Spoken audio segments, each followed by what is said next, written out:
guys, back to my channel. This is just a little bit of my minis. And look at all of these minis.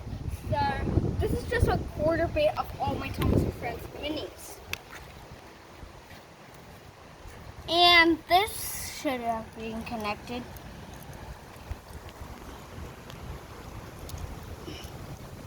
Don't you think that I have a lot of minis? This isn't a lot even near of all of my minis. This is not even near all of the minis I have. This is just one bucket full. Actually, it was actually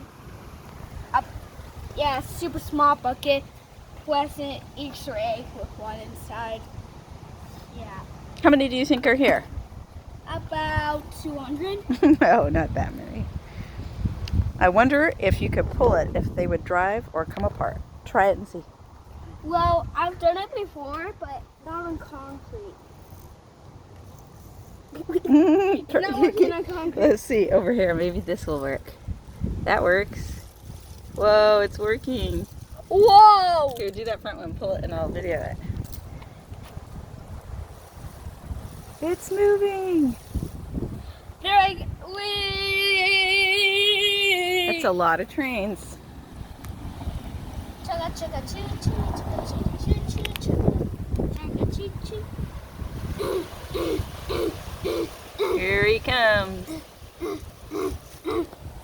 Good job, you're pulling a lot of engines.